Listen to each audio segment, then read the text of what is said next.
Subscribe now and press the bell icon. Never miss an update. Quran कहता है कि मैं जिसे चाहे हूँ लड़का दूँ, जिसे चाहे लड़की दूँ, जिसे चाहे दोनों दूँ, जिसे चाहे कुछ ना दूँ। तो जब ये कुरान कहता है तो अल्लाह ही देने वाला है। हम क्यों इतना अल्लाह से निराश होते हैं? हमको बस अल्लाह से मांगते रहना है, हमको मांगते रहना है। जब तक हमारे अंदर ताकत है हमें अल्लाह से मांगते रहना है। अब मैं इसका आपको पर्सनल एग्जाम्पल बताती हूँ। जब 2012 में मैं बिग बॉस से निकली थी और उससे पहले भी ऑफ कोर्स मैं काम करती थी, पैसा था, बट पता नहीं क्या हुआ, जो 2013 से मेरा पहला उम्रा का सफ़र अल्हम्दुलिल्लाह शुरू हुआ।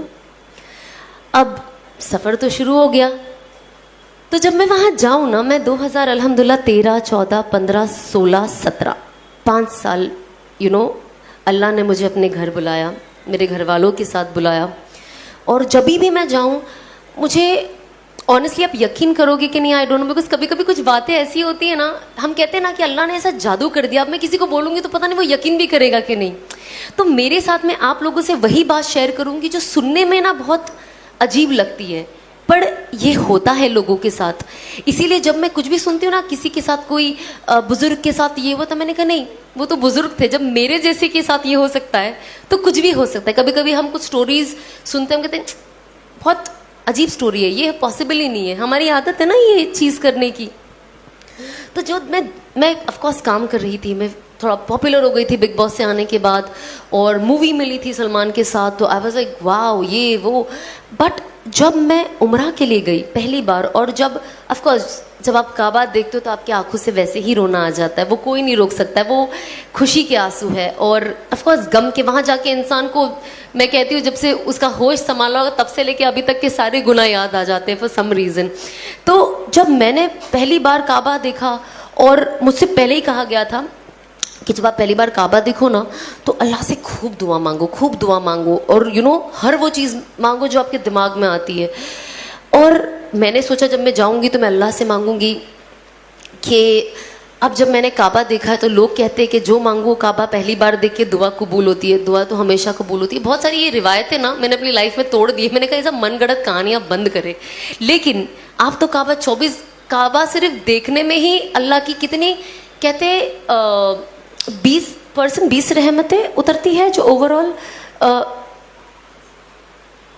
ये फ़ज़ाइल अमाल में है, वॉल्यूम 2 में। अभी मेरी नई तालीम हो रही है तो थोड़ी बहुत ऊपर नीचे हो जाता है, प्लीज़ माफ़ कर देना। आई एम श्योर आप लोग मुझसे बहुत ज़्यादा जानते हो, मतलब वो होता है ना, टीचर के आगे बच्चा बोल रहा है, वही बात है। तो बस आप लोग सब मेरे टीचर हो, और मैं कोशिश कर रही हूँ सीखने की और बोलने की। जब मैं बोलती हूँ तो मुझे याद हो जाता है और पक्का। और आप लोगों को हर चीज़ बताने का सिर्फ यही नज़रिया है कि वो अमल मैं अपने अंदर ले आऊँ, क्योंकि हमको सबको शैतान से बचना है मरते दम तक। तो जब मैं वहाँ गई ना, तो मुझे ऐसा लगता था, पहले मैं जाऊँगी ना, मैं कहूँगी और पिक्चरें दे दे अल्लाह मियाँ मुझे, और काम दे दे, और पॉपुलर कर दे। मेरा दिमाग में यही था। पर अब यकीन नहीं मानोगे, जब मैं गई और मैंने पहली बार काबा देखा, मेरे दिल से ये दुआ निकली कि अल्लाह मुझे हिदायत दे दे।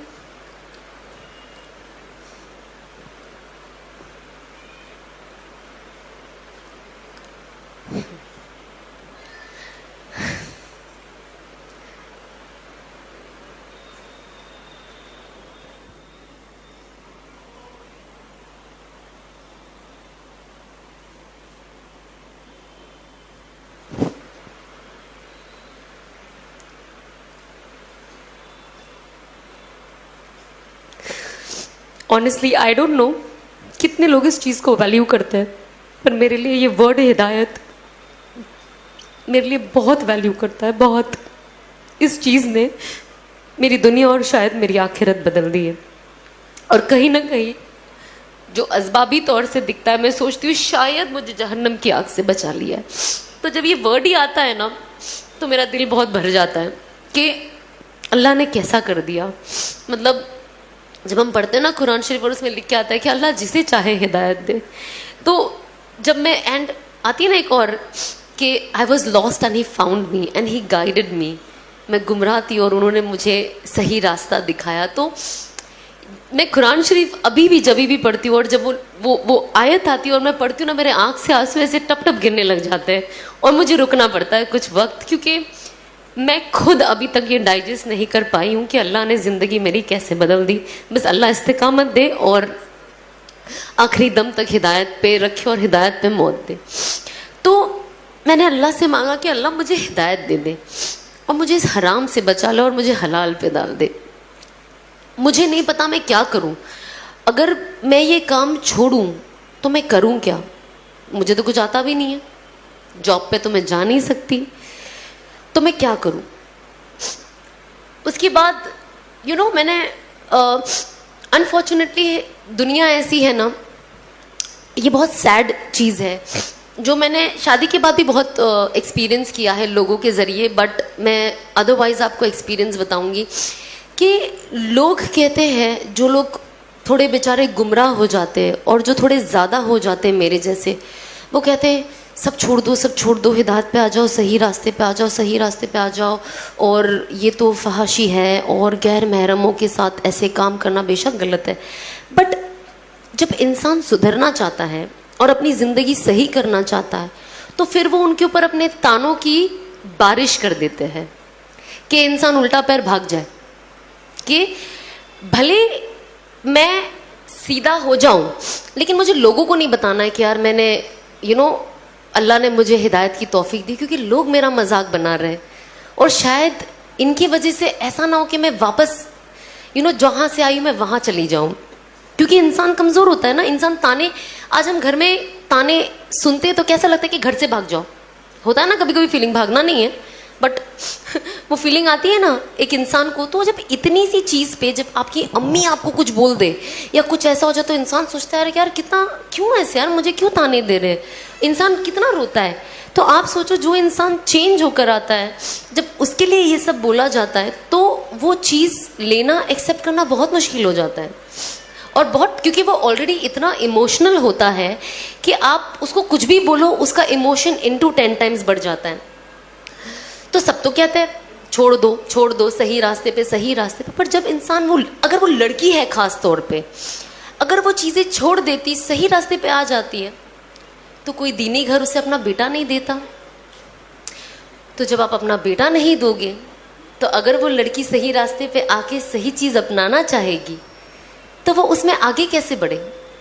हम जब ये बात आती है ना कुर्बानियों की, और जब हम हदीसें पढ़ते हैं तो हम ना ये सारे एग्जाम्पल्स लोगों को तो बहुत अच्छे से दे देते हैं, बट जब वो अपने पे आती है ना तो हम वो करना पसंद नहीं करते। इसीलिए मैं मेरे हस्बैंड की बहुत ज़्यादा शुक्रगुजार हूँ और साथ ही साथ मेरे सास ससुर की, कि जो ये सारा सिचुएशन देखकर मुझे खुशी खुशी एक्सेप्ट किए। मेरे हस्बैंड ने एक इतना बड़ा स्टेप लिए, क्योंकि होता ना जो इंसान आलिम होता है तो उनके जो सराउंडिंग वाले होते हैं वो उनका दिमाग, कुछ लोग, नॉट ऑल, कुछ लोग ऐसा दिमाग में फितूर बिठा देते कि सामने वाला जो कुछ करना भी चाहता है तो उसे नहीं करने देते, क्योंकि उसको इतना डाउटफुल कर देते हैं कि आप तो इससे शादी कर रहे हो, ये टिकेगी कि नहीं। मतलब मेरी निकाह पे तो ऐसी ऐसी बातें उठी थी, मैं टिकूंगी कि नहीं, शादी मेरी 6 महीने भी नहीं टिकेगी और मैं वापस वही हो जाऊंगी जो मैं थी। और मैं अल्लाह को यही कहती थी कि अल्लाह मुझे सब्र दे और इन सबको दिखा दे कि ये लोग कितने गलत हैं, और शायद जब वक्त जाएगा और लोग देखेंगे तो शायद अपना नज़रिया बदले। मुझे जो चीज़ से मैं गुजर रही हूँ अभी, और जो तकलीफ़ चीज़ें सुनकर मुझे हो रही है, लेकिन मेरे कुछ चीज़ को लोगों तक ऐसे पहुँचा कि मेरे बाद आने वाली लड़कियों के लिए आसानी कर दे, ताकि मेरे जैसी जो और लड़कियां हैं वो अपनी ज़िंदगी का रुख बदले, और अनस को देखकर जो लड़के हैं वो ये करने के लिए आगे बढ़े कि हमें लाया गया, इस हमें बातों के लिए तो ना लाया गया है। मैं तो यहाँ बैठ के बड़ी बड़ी बातें कर सकती हूँ, बड़ी बड़ी बातें कर सकती हूँ, लेकिन अगर मैं वो अमल नहीं करती हूँ तो कोई पॉइंट ही नहीं है। और अल्लाह कहता है ना कि जब आप दाई बनो और जब आप लोगों को कुछ बोलो, अगर मैं आज आपको बोलूँगी ना कि आपको 2 रकात नफिल पढ़नी है तो मुझे 4 रकात तो एटलीस्ट पढ़ने वाली होना चाहिए, तब अल्लाह मेरी बातों में वो वज़न देंगे और वो जोर देंगे जो आप लोगों के दिल में जाके उतरेगी। वरना सिर्फ बातें यहाँ से सीधा वो डोर के बाहर हवा में निकल जानी है। फिर अल्लाह कहेंगे जब ये खुद ही कुछ नहीं करती है तो आपके दिलों में लाना मुश्किल है ना। तो ये बहुत ज़रूरी है कि हम किस चीज़ के बारे में क्या सोचते हैं। हमें सोच के साथ हमें कहते हैं ना, हम प्रीच करने वाले नहीं बने, सिर्फ you practice what you preach. आप जो बोलते हैं आप खुद प्रैक्टिस करें।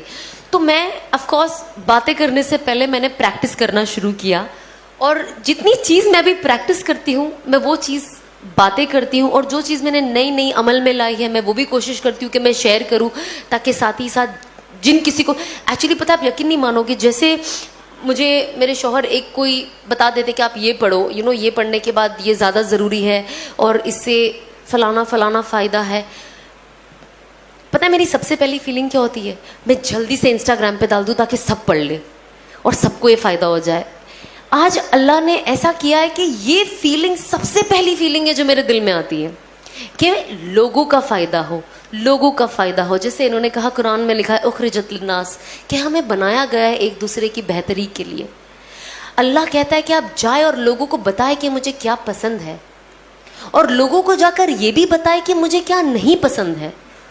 और जो मेरी सुन्नतों को फॉलो करेगा और हुज़ूर पाक सल्लल्लाहु अलैहि वसल्लम की सुन्नतों को फॉलो करेगा, वो बिल्कुल कामयाबी के रास्ते पे है। तो यही तो कुरान हमें कहता है एकदम खुले अल्फाज में। इसमें रीड बिटवीन द लाइन कुछ नहीं है कि अब आप इसके कितने मतलब निकालोगे, इसका कोई मतलब नहीं है। कट एकदम स्ट्रेट पॉइंट टू पॉइंट लिखा हुआ है। इसमें हमें कोई आगे पीछे की कोई दलाइल नहीं है, एकदम स्ट्रेट है। अगर ये कोई नहीं समझे तो वो बेवकूफ़ी होगा। Subscribe now and press the bell icon. Never miss an update.